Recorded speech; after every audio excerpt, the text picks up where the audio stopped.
Dolore. Una sensazione che ultimamente ho imparato a conoscere bene. Il dolore di quando vieni ferita ripetutamente dalla stessa persona. Muori dalla voglia di andare a Seattle fin da quando ti conosco. Se lui ti ama, può sempre venire con te. Speravo che potessimo trasferirci a Londra dopo la laurea. E io come facevo a saperlo? Solo in quei rari momenti in cui mi stringe al petto e fa promesse che non sembra mai in grado di mantenere. Il dolore sparisce. Hi, Hero. Hi, Josephine. I'm Lucrezia. I came from Italy and I write for Dire Giovani. Nice to meet you. Nice to meet you. Let's start with Josephine. Tessa makes a choice. She decided to go to Seattle without Harding to follow her career. In your opinion, is it necessary to always follow our choices, even if they may hurt our family or boyfriend or girlfriend? I think that people should do what they think is right, and they shouldn't live their life in order to people please others. But I think you need to be cognizant and aware of how it's affecting other people. I don't think that you should act and not think about the effect that it's going to have on others or the people around you. Now, a question for Hero. The film showed the book The Great Gatsby. Harding is a bit of a Gatsby, embodies the youth, the desperation of a generation, and the search for a place in a world. A very timely novel for me. Many young people have lost their passion and make often serious mistakes. What do you think about it? That's a very interesting comparison. Yeah. I guess what I'd want to highlight and answer more specifically is you saying that. I guess essentially like whether the passion and the things you care about is going to get the better of you, or whether you're going to get the better of it, or whether you're going to make it work or not.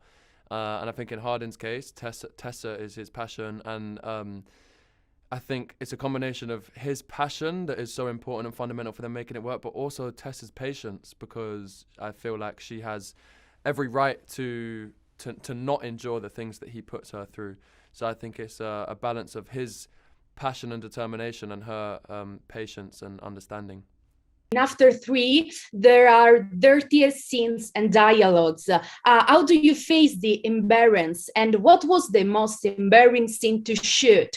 And what are unexpected that can happen in those scenes? For example, forget the script. I think it's only embarrassing if you're embarrassed. So having said that, because we're professionals who have done 4 movies now, and we had an intimacy coordinator as well, and we've done multiple scenes like this in the first 2 movies, I don't think it was embarrassing at all. I think everyone loves these movies, so we're not embarrassed, we're proud, I think. But I understand your point about sex scenes being embarrassing, but I think that maybe in the first one, but you quickly realise this is a job and we're grown-ups and it's not. But yeah, maybe watching with my mum would be embarrassing, but we don't do that and we're fine. After show Sex Without Filters, but today there is still a taboo on sex. For example, on masturbation, there is too shame about this. Movies like this can help erase taboo and shame. And why can't sexuality be lived with normality? Absolutely. I think that the way you change a culture and people's views on things and stigma and taboo is you normalize it. Literally, the antidote to shame is empathy and conversation and normalizing it.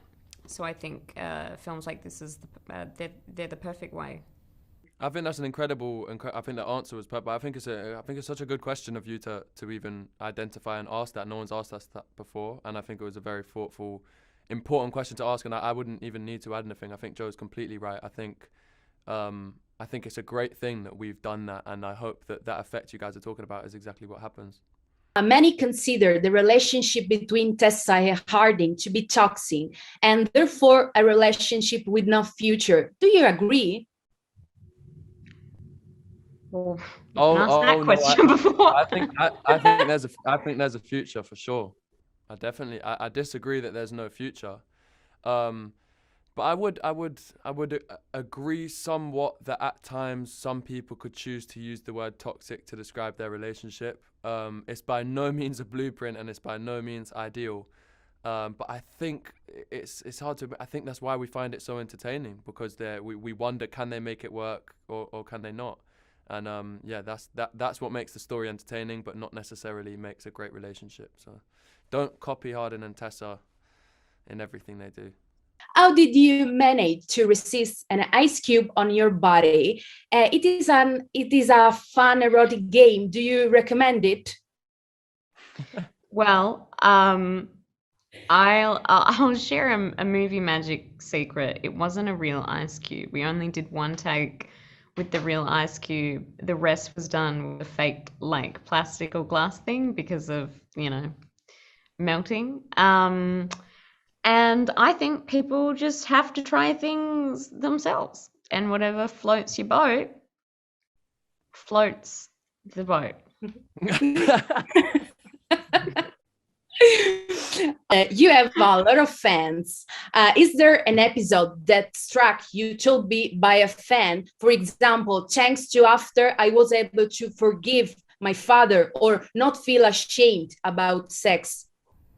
I've heard some incredible stories from Anna Todd, the author of the books, about and even recently I did this thing, and there was a girl who was going through a really rough time, and the books and the story just helped her. It provided escapism and something to lose herself in and to be passionate about. And I think I just think these stories are amazing and incredible, and I'm so happy, whatever it is, that this and something that we're a part of could be helpful in any way to people out there. What is the best After 3 memory? I think it would have to be.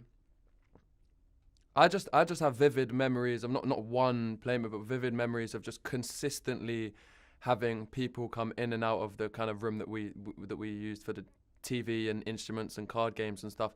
Just kind of felt like we lived together. People just, casually coming in and out, and you kind of just live with this family that you've built and you're working with. And it's special. We're so lucky to have had the opportunity. And again, it's the silver lining to the cloud of COVID restrictions was that the isolating meant that we all had to bond with each other, which was which I think really probably did help dynamics of the film, especially with characters who weren't there beforehand. I'm sure that helped with chemistry somewhat. Yeah, definitely feels like a family, 100%. I mean, from crew members who were on the first ones, who weren't on the last ones, I'm still in touch with, and when I get the chance to go back to Atlanta, I have a lot of people I need to see that I met because of After. And similarly, the way that anytime I go to LA, the first thing I'm doing is getting the After crew together, and we're going to go out for a meal. So 100% it feels like a family, and we're very lucky to have, worked together for this long. I got more into board games and card games that I'd kind of not been doing for a while, and so I'm really happy that happened because of this film. I still voice memo with people, with crew in Bulgaria and different countries and different states, and we're a very spread out family, but it really started to feel like that. My time is finished. Thank you for your time. It was a very pleasure talking to you. Thank you so much. Pleasure talking to you too. Thank you again for your time. Have a good one. Bye, thank you. Io non rinuncio a Seattle per te e tu mi volti le spalle.